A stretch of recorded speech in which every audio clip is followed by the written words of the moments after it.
The woman known to history as Josephine Bonaparte was born on the 23rd of June 1763 as Marie-Joseph Rose Taché de la Pagerie, most likely on the island of Martinique in the Lesser Antilles, a chain of islands at the eastern end of the Caribbean in what was then called the West Indies.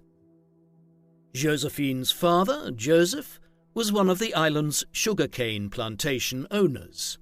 His father, Gaspard Taché, had come from France to the Caribbean in 1726, settling in Martinique and setting up a plantation there.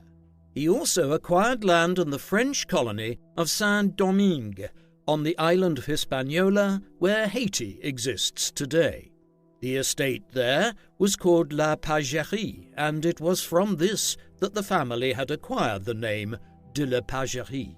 Though sounding aristocratic, the Tachets were far less affluent than they presented themselves as. Josephine's father had spent some time in his youth in France in the French court, and the family had maintained its connections to the old country. Her mother was Rose Claire de Verger de Sanois, the daughter of a Martinique plantation owner whose links to the island went back much further than the Tachets, all the way to the mid-17th century. She was of both French and Irish ancestry. Josephine was her and Joseph's first child. They would have two more daughters, Catherine and Marie, born in 1764 and 1766. Josephine was baptized at Les Trois Îlets on Martinique, and it has been assumed she was born there or nearby, although the circumstances of her birth have been debated by many historians, with one theory holding she was actually born on the island of St. Lucia, some 40 kilometers south of Martinique. Regardless of where she was born, there is no doubt that she grew up on Martinique, a French colony since 1635, and one which had, like so many other islands of the Caribbean, developed as a centre of sugarcane production fuelled by the labour of slaves from Africa. Later in life, in order to claim she was younger than she was, Josephine alleged she was born in 1767. Josephine and her sisters were raised on Martinique primarily by an enslaved woman called Marion. Marion and the Taché family members knew Josephine by the name Rose or Marie-Rose during her youth there. The name Josephine, which she is known as in the historiography, is actually something of a construct. Many years later, in late 1795, when she met Napoleon Bonaparte for the first time, he decided to call her Josephine based on her middle name Joseph, the female version of her father's name, Joseph. It stuck, and from the mid-1790s she would become known forevermore as Josephine. It was a precarious life for her and the rest of her family on Martinique. Despite being a plantation owner, Joseph Taché's finances were never flourishing, a product in many ways of the massive expansion of sugar production across the Caribbean in the late 17th and into the 18th centuries, a development which caused the prices which sugarcane plantation owners could charge for their product to fall considerably, even as consumption tripled in Europe over the course of the 18th century. This, combined with Joseph's ill health, ensured that even with a small royal pension for playing a role in the maintenance of the French naval forces in the Caribbean, the family were always on the verge of bankruptcy. He and his wife, though, did have enough money to send Josephine and her sisters to a boarding school run by the island's Benedictines at Fort Royal for several years, where they learned many of the skills expected of high society women of the age: how to read, write, dance, and embroider. Josephine would soon become the instrument through which the Tachets would seek to escape their financially difficult position. Her father's sister, Marie-Euphémie Désir Renaudin, had engaged many years earlier in an affair with François de Beauharnais, a scion of a family of lesser social standing than the Tachets, but of substantial new wealth. The de Beauharnais family soon returned to France, but they left one of their children, a boy called Alexandre, in Martinique, in a curious arrangement whereby he was raised by Françoise's former mistress, Josephine's aunt. At some point in the mid-1770s, when Josephine's sister Catherine was approaching what we would now call her teenage years, and the age at which she might marry by the standards of the 18th century, the Tachets organized for her to marry Alexandre, thus bringing a large dowry to the Tachets from the wealthy de Beauharnais family and saving them from their financial difficulties. However, in the midst of these negotiations, Catherine died. Unperturbed, the family immediately proposed that Alexandre should marry Marie, the youngest of the three sisters, but Josephine's mother and aunt felt she was too young, and so Josephine was chosen to marry Alexandre instead. The proposal was accepted, and so in 1779, Josephine and her father set sail for France for the marriage to take place there. Josephine and Alexandre were married in Noisy-le-Grand on the 13th of December 1779, in what are now the suburbs of Paris, but at the time was then a small town to the east of it. Her life on Martinique had provided her with a basic education for a woman of the minor nobility, but by the standards of France itself, she was something of an unsophisticated provincial, deemed harshly by others to be uncultured at a time when French society was changing rapidly. Conversely, she was deemed to be a great beauty as she grew into a young woman, although one major thing which detracted from this was that her teeth, from a very young age, were black and rotten, a product of having grown up on a sugarcane plantation in an age before any form of adequate dental care. Josephine's quiet adaptability was on display early on. She simply learned to smile without showing her teeth. Josephine's life with Alexandre in the 1780s was not easy. Alexandre was an abusive husband who physically attacked her on numerous occasions and was also a serial philanderer with numerous mistresses. They had two children, Eugène, born in the autumn of 1781, and a daughter, Hortense, a year and a half later in the spring of 1783.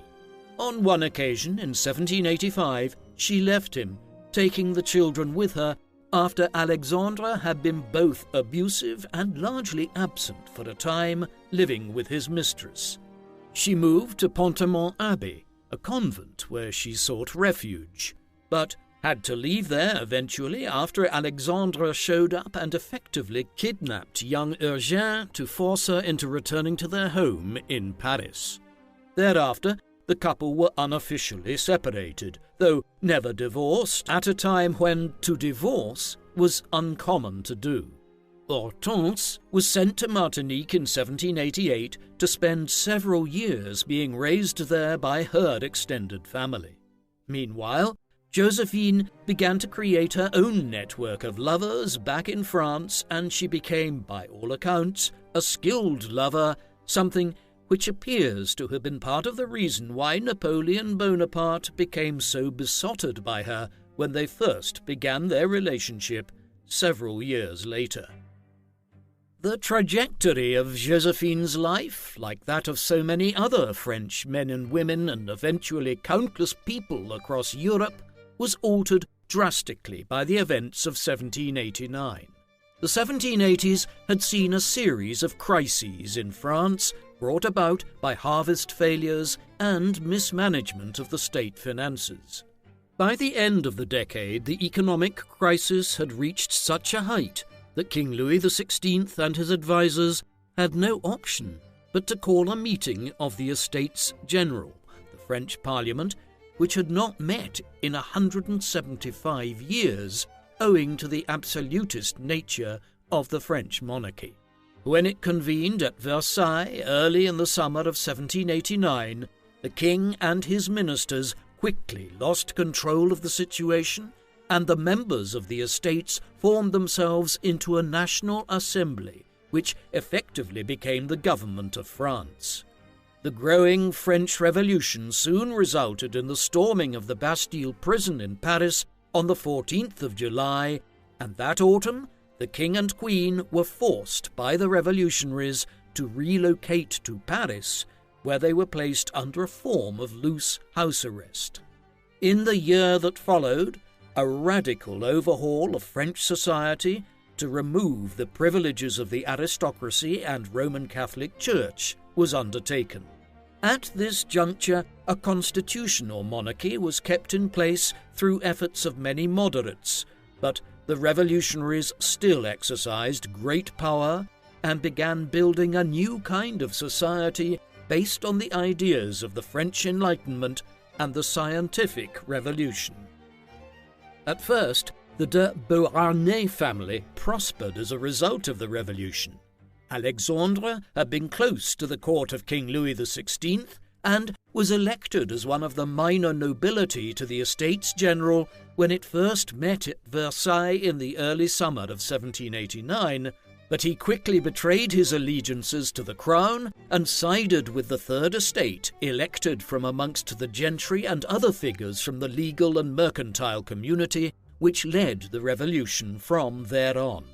He even voted for the abolition of feudalism, and in so doing renounced his own position as a minor noble. He served 2 brief spells as president of the National Constituent Assembly in the summer of 1791, which had succeeded the National Assembly as the Revolutionary Parliament. Thereafter, as France ended up at war with Austria, Britain and a number of their allies, he resumed his military career, having served earlier in the American Revolutionary War when France had been allied with the fledgling United States government. Such was the regard he was held in that Alexandre was even offered the post of Minister of War in 1793. Although he and Josephine were largely separated, they were still married and had 2 children together, and so she benefited throughout the early 1790s from his successful role in the revolution. But it would all come crashing down very quickly in the mid-1790s. Despite his role in the revolution, the course of events from 1792 onwards was to inadvertently lead to Alexandre losing his life. In the midsummer of 1791, King Louis and Queen Marie Antoinette attempted to flee from Paris to the Austrian Netherlands, where they were to find refuge with the government of Austria, where Marie hailed from. They were foiled in their flight attempt and brought back to Paris. With this, many of the revolutionaries began to press for more radical policies, arguing that the king and queen could not be trusted anymore.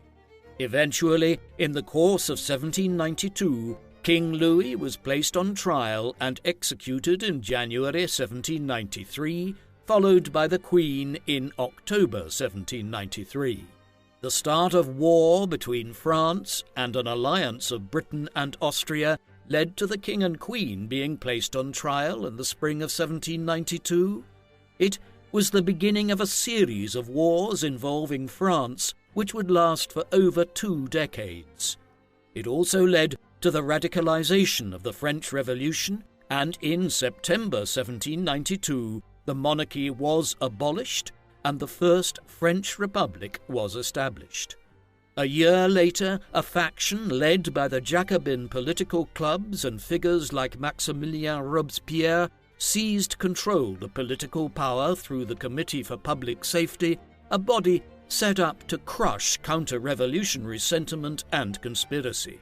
It led to the deaths of tens of thousands of people in less than a year, Alexandre de Beauharnais amongst them, and increased the mass paranoia gripping French political life. Even people who had been front and centre in the revolutionary cause came under immense suspicion. The reasons for Alexandre's downfall were twofold. First, his aristocratic background fueled suspicions concerning his loyalties in the fearful days of late 1793 and the first half of 1794. Secondly, he had been in charge during a military reverse for the revolutionary armies at Mainz in western Germany in the summer of 1793. These two things combined led to his arrest on the 2nd of March 1794. Despite their differences over the years, Josephine bravely petitioned the government for the release of the father of her children, but was rewarded only with her own imprisonment in the Carme prison in Paris, a ghastly place where the walls were stained with blood from the mass murders which had occurred there throughout the early 1790s, and where prisoners were denied the use of toilets and provided with just a bottle of water and mediocre food rations each day. Alexandre was eventually given a perfunctory trial and was executed on charges of conspiring against the revolution by guillotine at the Place de la Concorde, renamed the Place de la Révolution at the time, on the 23rd of July 1794. Josephine would almost certainly have suffered the same fate had the Reign of Terror not come to an end just 4 days later, as Robespierre and his closest associates were arrested on the 27th of July and executed the following day in an event known as the Thermidorian Reaction. Josephine was released from Carme prison soon afterwards. Historians have speculated that Josephine was possibly suffering from what we now term post-traumatic stress disorder in the aftermath of her imprisonment. Widowed in uncertain times, she attached herself to several prominent men in the year that followed, notably General Lazare Hoche. He was, though, unfortunately married and refused to leave his wife to marry Josephine. Paul Barras, one of the most senior political figures of the Republic in the aftermath of the Reign of Terror, also became her lover for a time, but eventually it was a rising young general by the name of Napoleon Bonaparte whom she ended up in a permanent relationship with. This match was cleverly orchestrated by her and was not just happen chance. Bonaparte, who had already made a name for himself as an artillery officer, who played a pivotal role in the French victory over a British, Neapolitan and Royalist force at the siege of Toulon in late 1793, became a hero of the revolution in early October 1795, when he led an armed division of soldiers that prevented a counter-revolutionary seizure of Paris on the 13th of Vendémiaire, the name of the date according to the new French revolutionary calendar. Just weeks later, Josephine's son, Eugène, visited Napoleon with a request from his mother that the young general, who was still in his mid-20s and 6 years younger than Josephine, aid her in reacquiring her deceased first husband's sword as a family heirloom. Shortly afterwards, Josephine and Napoleon met for the first time in late November 1795. The relationship which followed was a whirlwind courtship. He was almost instantly smitten and began bombarding her with letters declaring his immense love for her. Josephine, for her part, was not initially in love with Bonaparte. She had been in search of a powerful and well-off husband for a year, and as a rising general and political figure, Napoleon was a good choice, though she remained in contact with General Hoche during this period, and had he agreed to leave his wife, there is a strong possibility that she would have broken off the relationship with Napoleon and married him instead. But this did not happen, and by January 1796, Bonaparte had proposed. Part of the attraction may well have been that by the mid-1790s, despite her rustic upbringing on Martinique, Josephine was a sophisticated high society lady with many social and political contacts, whereas Napoleon remained something of a rustic provincial from the island of Corsica. Napoleon, of Italian heritage, was whip-smart, possessed of boundless energy, but ultimately of fairly crude social skills. Josephine offered sophistication as well as infatuation. They were married in a civil ceremony in the 2nd arrondissement of Paris on the night of the 9th of March, just 3.5 months after their first meeting. Napoleon showed up 2 hours late for the ceremony. Josephine wore a Republican tricolour sash over her wedding dress, and they both lied about their age on the marriage register in order to pretend that there was just 1 year age gap between them instead of 6. It was a highly appropriate wedding ceremony for what would become one of the most interesting marriages in modern political history. No sooner had Napoleon and Josephine married than he left France. After 2 years of virtual inactivity in France, he had finally acquired a senior military command, largely on the back of his role in the events of 13 Vendémiaire. He was subsequently appointed to take charge of the army of Italy, where the French had been fighting the Austrians for control over the north of the country for some time. He left Paris just 2 days after Josephine married him and would lead the French forces there to a string of major victories which turned the tide of the War of the First Coalition completely in France's favour. His departure for Italy is notorious in accounts of his and Josephine's relationship, as no sooner had he left Paris than Josephine began an affair with a middling cavalry officer by the name of Hippolyte Charles. She seems to have been attracted to his sense of humour and the fact that he was more relaxed than her new husband, the affair having the shape of a carefree fling, albeit one that ultimately lasted several years on and off. In time, it would have a major bearing on her relationship with Napoleon when he eventually learned of it 2 years later. In the summer of 1796, Josephine decided to leave Paris and head for northern Italy to join Napoleon there. Her departure was delayed by several weeks as she claimed that she believed she was pregnant. Whether this was an outright lie or whether she experienced a phantom pregnancy at the time remains unclear. Napoleon's initial campaigning in Italy had seen the northwest of the country secured for the French, as well as the border region into what is now southeastern France, but which was then part of the Kingdom of Sardinia. Incredibly, Josephine's small party of companions who accompanied her to Italy included her lover Hippolyte, whose presence was explained away on account of his being a military officer himself. Napoleon's brother, Joseph, also accompanied them, and Josephine and Hippolyte largely put their affair on hold for the duration of the trip and her time in Italy.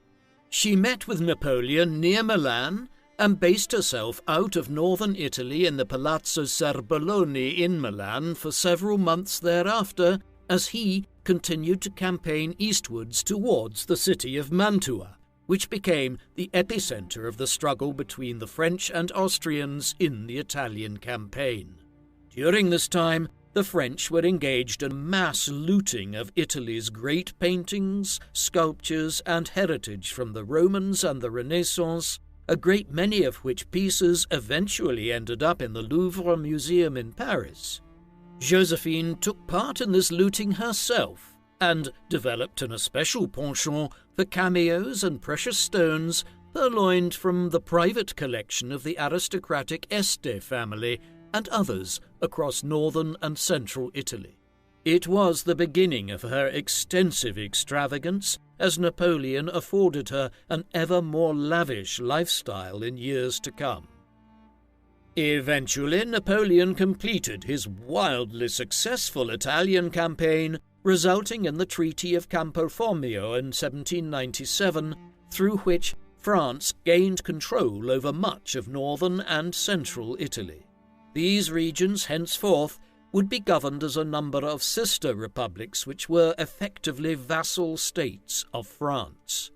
Having achieved victory, Napoleon was able to return to France, where he and Josephine lived for a time in an apartment on the Rue Chantarine, which they had rented.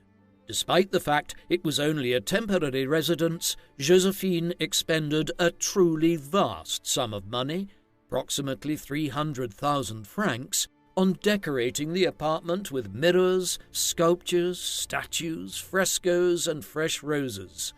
So over the top was her expenditure on the rented abode that Napoleon eventually decided to buy the apartment, paying out just over 50,000 francs for it, a sixth of the price Josephine had spent decorating it. Such excess did nothing to endear her to the wider Bonaparte family, most members of which were increasingly critical of her behaviour. Several of Napoleon's siblings and his mother had never approved of the union, perceiving that Napoleon had chosen an unsuitable bride in a woman 5 years his senior and with 2 children already from her first marriage. Napoleon brushed aside such criticisms in the early years of their marriage, but over time he would give more credence to his family's criticism of his wife. Following his victory in the Italian campaign, which had effectively left France at war only with the British, combined with the reputation he had gained earlier at Toulon and in Paris during the events of 13 Vendémiaire, Napoleon was effectively the most revered general of the French Republic, one who could choose his own command. Bonaparte picked a peculiar one. He wanted to lead a massive expedition to Egypt, where he intended to seize the country as a first step in potentially conquering British India and thereby reduce Britain's power in the process. He set sail from Toulon on the 1st of July 1798. It was while he was there that Napoleon at last learned of Josephine's affair with Hippolyte Charles. He was furious, and although he eventually decided against divorce, which was his initial reaction, his relationship with her would never be the same again. Their marriage was one of constant infidelities thereafter. These began for Napoleon shortly after he learned of Josephine's affair, when he began a relationship in Egypt with Pauline Fouret, the wife of a French officer. He made no effort to hide this and actually rode around Cairo with her in his carriage and attended official events in the Egyptian capital along with her. It might well have been the case that Napoleon was making his affair so public in this way in order to allay any criticisms of him that he might have been cuckolded by Josephine. In any event, it was the first of many such affairs, and over the next decade or so, Napoleon would have several mistresses, eventually siring 2 illegitimate children in 1806 and 1810. The Egyptian campaign was one of Napoleon's least successful, resulting in the temporary conquest of Egypt, but eventually becoming little more than a military disaster. He left the country before France's invasion ended, departing in the early autumn of 1799 on a ship bound for France and leaving his deputy officers in charge. He arrived back in Paris on the 18th of October and proceeded to his and Josephine's apartment. There, an enormous argument ensued as Napoleon confronted his wife for the first time in person after learning of her affair. She assured him that it was finished, a truthful claim as she and Charles had indeed gone their separate ways while Napoleon was away in Egypt. It seems possible until that very day that Napoleon was still considering divorce as an option, but Josephine enlisted her children to appeal to their stepfather, whose affection for Eugène and Hortense was genuine, and eventually, after much weeping and pleading, a reconciliation of sorts was reached. Josephine would never again be unfaithful to Napoleon, though he was, repeatedly, to her. Her reward for her faithfulness began just 3 weeks later, when, in a coup, known as the Coup of 18 Brumaire, Napoleon effectively became the head of the French state, establishing a new governmental system known as the consulate, whereby 3 consuls ruled France. However, there was no doubt that the real power lay with Napoleon as first consul. As such, his wife, Josephine, was now the most eminent woman in France. The next 5 years, while Napoleon was first consul of France, could well be deemed to be the happiest of their relationship. After the initial difficult reunion following his return from Egypt, his thoughts of divorce subsided and the hurt was moved past by Bonaparte. He simply elected to never make mention of her relationship with Hippolyte Charles again, while, at least for the first few years after he returned from Egypt, Josephine decided to turn a blind eye to his infidelities.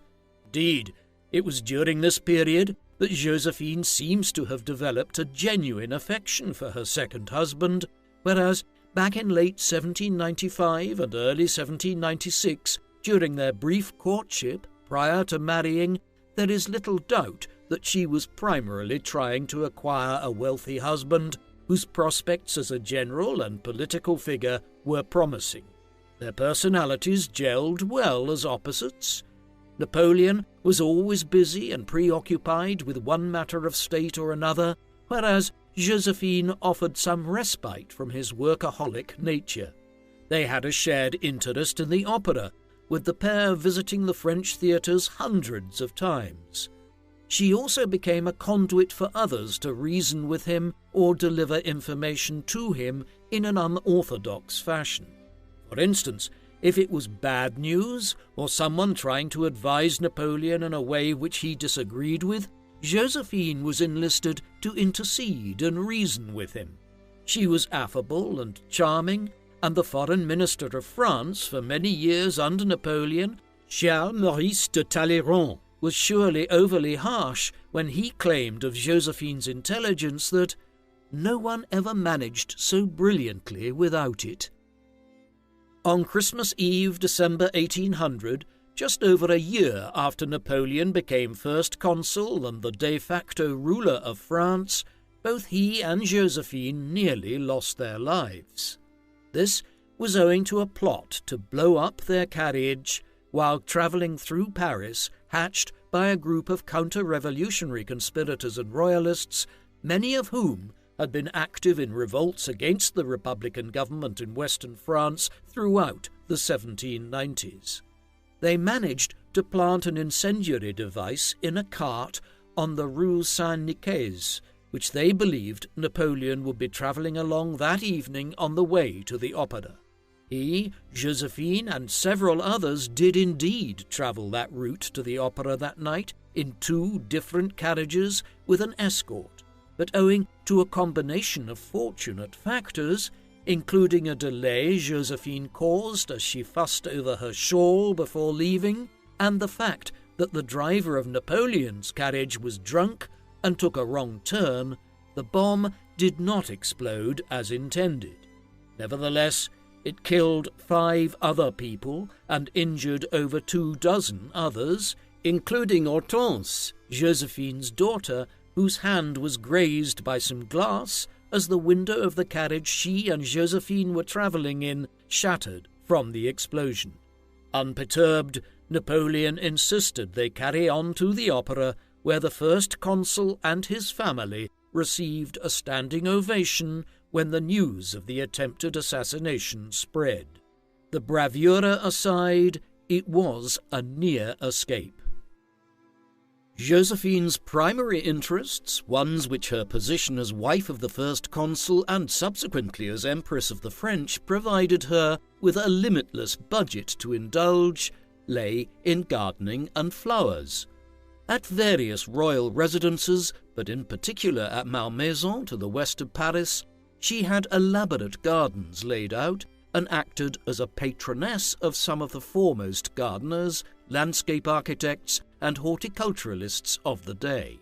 These included individuals from England and Scotland, who she brought to visit France, no easy matter during a period of time when Britain and France were in near constant warfare.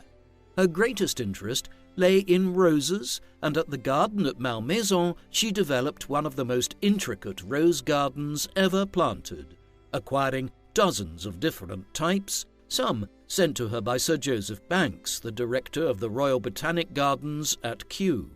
These were cultivated by Josephine in collaboration with André Dupont, one of the great French garden experts of the first half of the 19th century. She even commissioned the botanist and painter Pierre-Joseph Redoute to paint many of the roses at Malmaison, images which were subsequently published posthumously with descriptions as Les Roses in the late 1810s, a work which has a claim to being the first book ever published exclusively on the subject of roses. Her patronage of roses popularized growing them in France and other parts of Europe in the early 19th century, and their position as one of the most prized flowers in modern times perhaps owes a considerable amount to Josephine. Josephine also patronized the arts extensively. In the sphere of painting, she employed Pierre-Paul Prudhon, one of the greatest French Romantic painters and the foremost employer of the chiaroscuro painting style, combining sharp contrasts of light and dark. His allegorical masterpiece, Justice and Divine Vengeance Pursuing Crime, was completed in 1808 under the patronage of the imperial couple. Other artists of the time who were patronized by her were Jacques-Louis David, François Gérard, and Antoine-Jean Gros. She was pivotal in Gros' emergence as a leading artist of the day after the pair met in Genoa in 1796 when she travelled to northern Italy while Napoleon was campaigning against the Austrians there. Gros was quickly commissioned to paint one of the most famous portraits of Napoleon ever produced, General Bonaparte at the Bridge of Arcole. In terms of sculpture, she was a major patron of the Italian Antonio Canova, who produced several works either of her or of different scenes, notably Dancer with Her Hands on Her Hips and The Three Graces. The four works which she commissioned from him were bequeathed to Tsar Alexander of Russia, who became a close friend of Josephine's in the last months of her life. After her death, these sculptures have ended up in the Hermitage Museum in St. Petersburg. Finally, in an age when interior decoration and the production of furniture had been elevated to an art form, she employed Charles Percier and Pierre Fontaine, two of the most acclaimed interior decorators of the era, to furnish many of the royal palaces and residences used by herself and Napoleon during the 1800s. Numerous portraits of Josephine were painted which are well known today. Arguably, the most famous was that painted by Gros in 1809, not long before her divorce. It is a relatively straightforward portrait of her, which, in an age before even the most basic daguerreotype cameras, is the closest we have to a realistic depiction of her. Here we see a woman with dark brown hair cut relatively short, a look which became more common in the 19th century and which she served to popularize. Her lips are pursed, doubtlessly a common facial expression for her, given the blackening of her teeth early in life. It mirrors the description of her provided by the esteemed Prussian philosopher Wilhelm von Humboldt after meeting her in 1798, that she had a pretty, delicate look, but the face of a woman of the world, one with a certain amount of experience. More impressionistic was the portrait which Prudhon painted of her in a woodland setting. The entire scene was meant to cast her as Diana, the Roman goddess of the hunt, in imitation of several famous Renaissance and Baroque paintings of Diana. A sketch which Prudhon had prepared as a model for the painting also showed Josephine with a lyre resting next to her, an allegorical statement about her role as a patroness of the arts in France, but for reasons unknown, this was not included in the finished painting. The most famous depiction of Josephine, however, relates to the events of late 1804. In the course of that year, in response to the renewed outbreak of war across Europe and other developments, Napoleon was urged to consolidate his position and have himself crowned as Emperor of France. Though reluctant at first, he eventually relented, and on the 2nd of December 1804, he was crowned at Notre Dame Cathedral in the centre of Paris as Emperor of the French, in a spectacular and highly managed ceremony presided over by Pope Pius VII in imitation of the coronation of Charlemagne, the great emperor of the Carolingian Empire, in Rome back on Christmas Day in the year 800.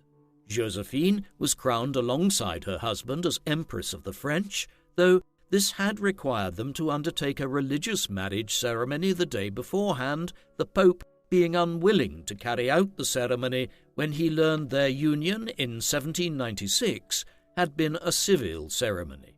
They married each other again on the 1st of December, and the following day Josephine was crowned as Empress. It was a long way to have come for the daughter of a sugarcane plantation owner from Martinique. Josephine's role in the ceremony was immortalized 3 years later when Jacques-Louis David, the greatest painter of the Revolutionary and Napoleonic era, completed one of his masterpieces, The Coronation of Napoleon, which the Emperor had commissioned him to produce. The central action of the painting is Josephine, in the very center, kneeling at the bottom of some steps, while Napoleon, at the top of the 3 steps, raises aloft the crown which he was about to place on her head. It is on display today in the Louvre in Paris, a testament to Josephine's centrality to French political life at the start of the 19th century. Josephine was a popular empress over the next 5 years. As Napoleon was to state at one point, "I win battles, but Josephine wins hearts." Some of this was based on her charity. This was not produced in the form of patronage of military hospitals or schools or orphanages, common actions among elites of the day. Instead, she provided extensive financial support to people individually. 500 francs, for instance, were given to a former nurse of King Louis XVI. She was generous in distributing money here and there. On top of this, she was the epitome of fashion, spending lavishly on her wardrobe and maintaining opulent households. During years when people had developed a sort of wistful fondness for the days of the monarchy and the excesses of Versailles after years of revolution and war, Josephine was a kind of throwback to the days of the Bourbon monarchy, and it heightened her popularity amongst the general populace. But her spending couldn't help but exasperate Napoleon. While Empress, she was allocated an annual budget of 360,000 francs, a not inconsiderable amount of money.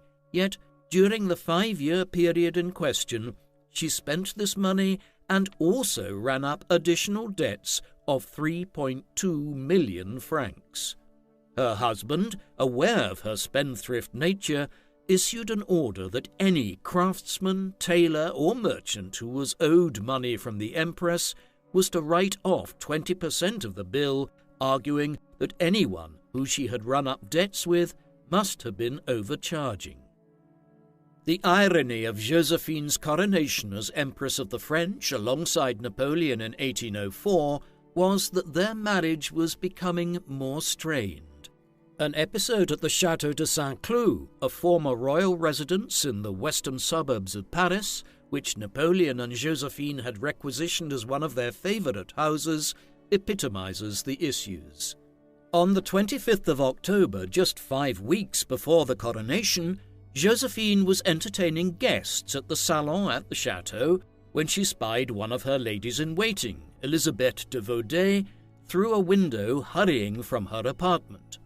Josephine had been suspicious of her and Napoleon's activities since de Vaudey had accompanied her husband to Aix-la-Chapelle in the late summer, where Napoleon had aimed to improve his fertility by using the famed thermal baths there, with the goal of him and Josephine finally having a male heir to succeed his throne. Investigating further on that late October day, Josephine found Napoleon and de Vaudey in a small apartment together not far from their own rooms. An intense argument followed, with Josephine attacking him for his constant unfaithfulness, and Napoleon then stating he would divorce her if she continued to spy on him and monitor his behavior. The tension was only eased through the intercession of Josephine's daughter Hortense. Once again, Napoleon's affection for his stepchildren won out, but the cracks in the marriage were clear. There is no doubt that Napoleon and Josephine were deeply fond of each other, despite their mutual betrayals of one another over the years, but by the time of the explosive row at Saint-Cloud in the late autumn of 1804, there was a major issue which was driving a wedge between them. This was the simple fact that their marriage had not resulted in children after nearly 10 years together. This was extremely problematic for Napoleon, who, like many a monarch or emperor before him, King Henry VIII of England being a classic example, was preoccupied with the need to sire a legitimate male heir to succeed him one day and continue his line. By 1804, his family members, many of whom had always disliked Josephine, were urging him to divorce her and marry again to have children, noting that she was now into her early 40s and her childbearing years were coming to an end. But Napoleon was reluctant for two reasons. Firstly, while love may be too strong a word, he certainly admired Josephine and wanted her to remain as his wife. Secondly, and perhaps more importantly, he clearly believed during these years that the lack of children in the marriage was because he himself was sterile, a logical conclusion given that he had not had any children himself through any of his affairs or otherwise, whereas Josephine had 2 children from her first marriage. This would change in late 1806 when one of Napoleon's mistresses, Catherine Eleonore de la Plaigne, his liaison, which the Emperor's sister Caroline had orchestrated, gave birth to a son whom they named Charles. Charles was illegitimate and did not provide the heir Napoleon wanted, but his birth proved that Napoleon was not sterile and could have children if he remarried. From that juncture onwards, his marriage to Josephine was on borrowed time. No matter how precarious Josephine and Napoleon's marital situation became, it never impacted negatively on the lives of Josephine's 2 children from her first marriage. Napoleon had taken well to being a stepfather and was conscientious in the role, furthering Eugène and Hortense's affairs in the 1800s. Eugène had served with Napoleon as an aide-de-camp in Italy in 1797 and accompanied him to Egypt the following year. Thereafter, during the first consulate, he had been promoted to senior military positions, and in 1804 he was made a prince of the realm. 6 months after Napoleon and Josephine were crowned as Emperor and Empress, Eugène was made Viceroy of the Kingdom of Italy, Napoleon's royal representative there. Over the next several years, he was often in charge of the army of Italy during the Napoleonic Wars, and although as Napoleon's stepson he was excluded from succeeding as emperor, Napoleon did make him the heir to the Kingdom of Italy. On a somewhat different note, Hortense had married one of Napoleon's younger brothers, Louis, in 1802. In 1806, her stepfather ended the Batavian Republic, which had been formed as the government of the Netherlands back in 1795, and transformed it into the Kingdom of Holland, with Louis and Hortense as king and queen thereof. As such, Napoleon promoted his stepson and stepdaughter as though he were their biological father. While Napoleon and Josephine's marriage was in tumult in the years following their coronation as Emperor and Empress, ultimately Napoleon divorced Josephine in order to remarry a suitable bride that would also bring advantages from a political perspective. This occurred at the end of the 1800s as a result of the way the Napoleonic Wars developed. By the time the coronation occurred in December 1804, the continent was already entering the War of the Third Coalition, in which France would face a new coalition led by Britain, Austria and Russia. With victory at the Battle of Austerlitz in December 1805, Napoleon utterly defeated Austria before the outbreak of the War of the Fourth Coalition occurred with Prussia's declaration of war on France. Bonaparte again inflicted a crushing defeat on the Prussians, and, with the signing of the treaties of Tilsit in the summer of 1807, French rule over most of Europe as far east as Poland was established. But despite this, the Austrians decided to make war again on France in 1809 in the brief-lived War of the Fifth Coalition. After another defeat and the capture of Vienna, the Austrians were forced to cede further territories and were utterly defeated. At this juncture, the Austrians, fearing that they would be turned into a second-rate power as the Prussians had been through the Treaty of Tilsit, decided that an alliance with France might be the best course after being defeated in war after war by Napoleon since the 1790s. It was in this context that a possible marriage alliance between Napoleon and the Austrian Habsburgs, with a marriage between the Emperor of the French and Marie-Louise, the daughter of Emperor Francis II of Austria, was proposed. It was on the 30th of November 1809 that Napoleon informed Josephine of his desire for a divorce, noting calmly that his decision was purely a practical one born out of his need to have an heir for the realm and to fulfill his desire to have legitimate children. Josephine's reaction was not what he had hoped for. Hours of anguished screaming followed.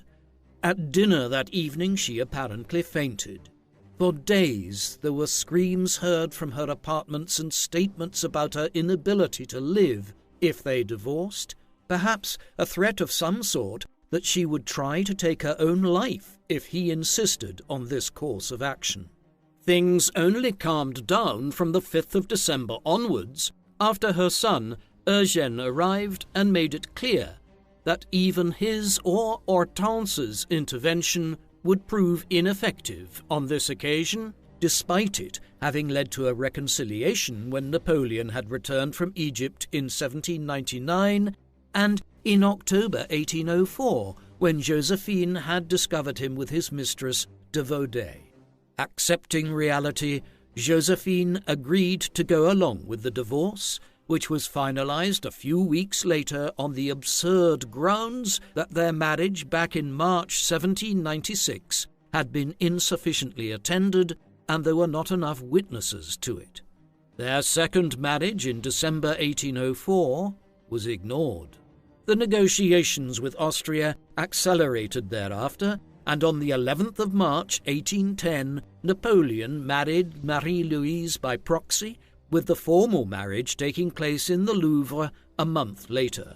The heir which Napoleon had long wished for arrived less than a year later, when Napoleon François-Joseph Charles Bonaparte was born on the 20th of March, 1811. Josephine was hardly left destitute following the divorce.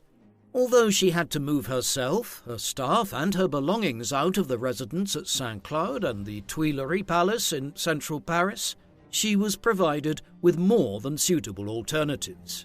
The Élysée Palace, which today is the official residence of the President of France, but which had passed through various aristocratic hands in the centuries since it was built, by the time it was granted to Josephine, was allotted to her, though She primarily resided after her divorce at the Château de Malmaison, a chateau west of central Paris towards Saint-Germain-en-Laye, a property which Josephine had purchased back in 1799 while Napoleon was absent in Egypt on credit with the money she expected him to bring back from North Africa.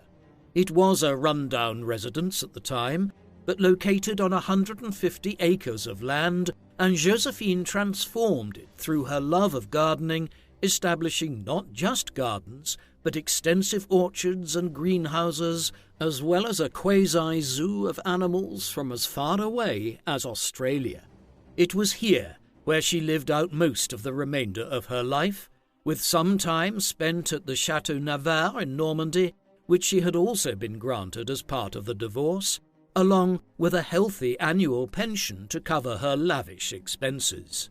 In April, the government also bestowed the title of Duchess of Navarre after the chateau in Normandy.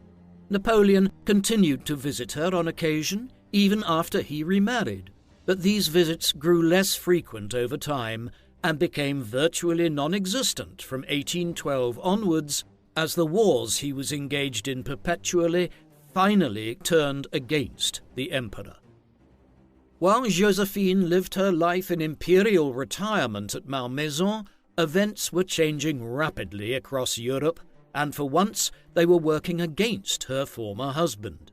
In 1812, irked by Tsar Alexander of Russia's unwillingness to enforce the continental system, a massive economic embargo of British goods and trade which France had tried to impose across Europe, Napoleon decided to invade Russia with an enormous army of nearly 500,000 men. He initially succeeded in conquering much of the west of the country and even seized Moscow, but the Russians never surrendered and burnt Moscow as they retreated. By the early winter, Napoleon was forced to retreat back towards Poland, but his army was devastated in the process by an exceptionally cold winter and constant guerrilla attacks as they made their way westwards. In the aftermath of the disastrous invasion, a new alliance of the European powers was formed, and the War of the Sixth Coalition broke out. Even Austria eventually declared war on the French, ignoring the marriage alliance which had led to Josephine's divorce. The Battle of Leipzig in mid-October 1813 was the defining military clash of the war that followed. The French lost the engagement, and in the months that followed, the Prussians, Russian and Austrians moved westwards towards France. Despite concerted efforts to block their advance, by early April 1814 they had closed on Paris, and Napoleon was forced to abdicate. He was subsequently allowed to become emperor of the island of Elba off the coast of western Italy, but the British, who were opposed to the arrangement, correctly feared that it would not be long before he tried to return to France and reclaim power from King Louis XVIII, a member of the Bourbon royal family which had quickly been re-established as monarch of the country. Josephine had been at the Château Navarre for much of the early part of 1814, but returned to Malmaison in early April, right around the time Napoleon abdicated for the first time. There, she struck up an unlikely friendship with Tsar Alexander of Russia, who had led his armies all the way across Europe and who called to visit the emperor's former wife. She was also fortunate to be reunited with her children after the family being split up for so long.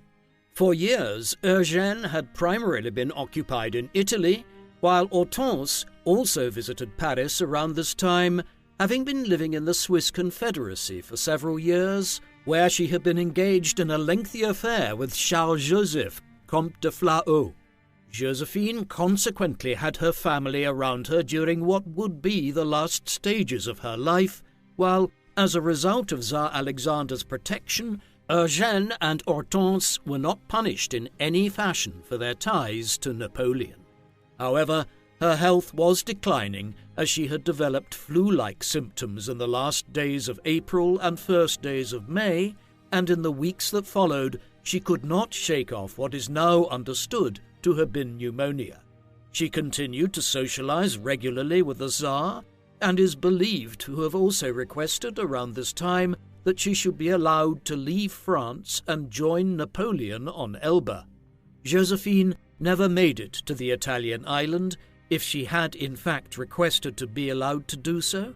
Instead, her condition deteriorated dramatically towards late May, running such a severe fever that when Alexander came to dine with the family on the 27th of May, she could not get out of bed to receive him.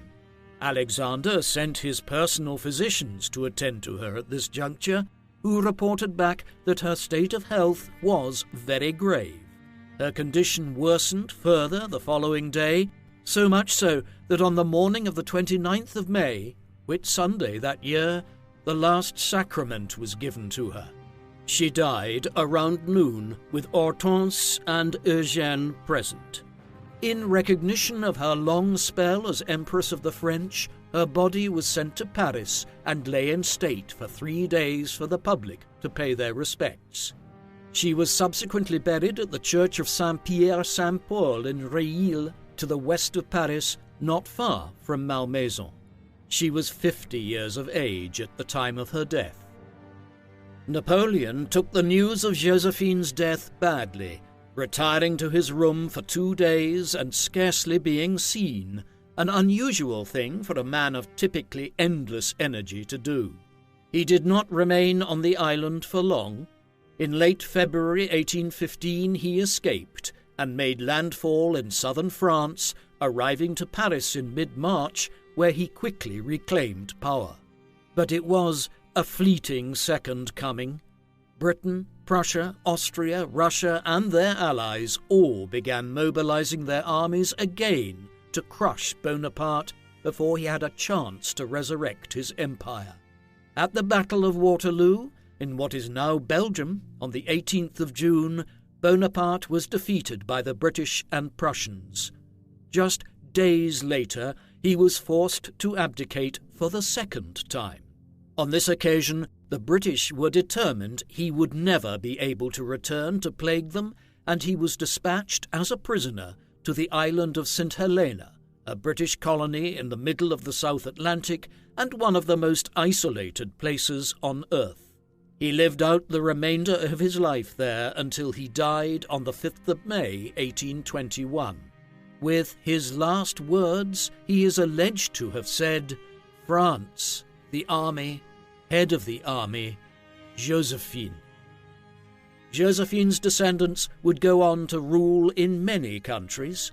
Hortense's son with Louis Bonaparte and Josephine's grandson, Charles-Louis Napoleon, became President of France in 1848 and then Emperor Napoleon III in 1852, ruling the Second French Empire for nearly 2 decades.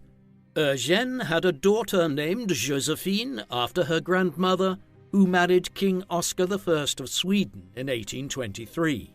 Through her, the royal houses of Sweden, Belgium, Denmark, and Norway, and the Grand Duke of Luxembourg are all partially descended from Josephine. Josephine Bonaparte has fascinated people for the last 2 centuries. We might well ask why. After all, she achieved little herself, her prominence within French society being owed almost entirely to her relationship with Napoleon and his dogged pursuit of power. Even as the wife of the first consul and then as Empress of the French, her interests primarily lay in decorating her homes and developing elaborate gardens. She displayed little of the charitable sense which often engenders considerable admiration in modern royalty through the patronage of orphanages, schools, and hospitals. And yet she has been the subject of many books, not least by Sir Arthur Conan Doyle, mastermind of Sherlock Holmes, and been depicted at length on screen.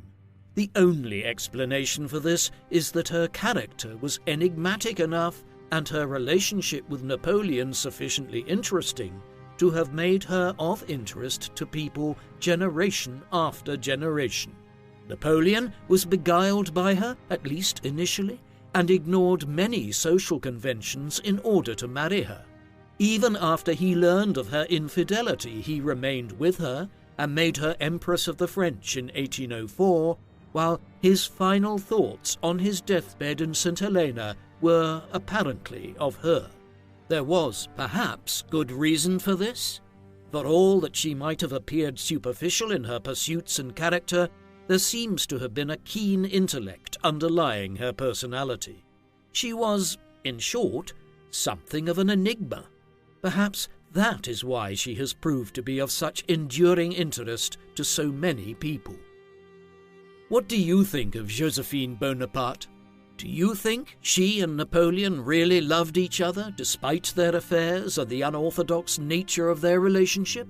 Please let us know in the comment section. In the meantime, thank you very much for watching.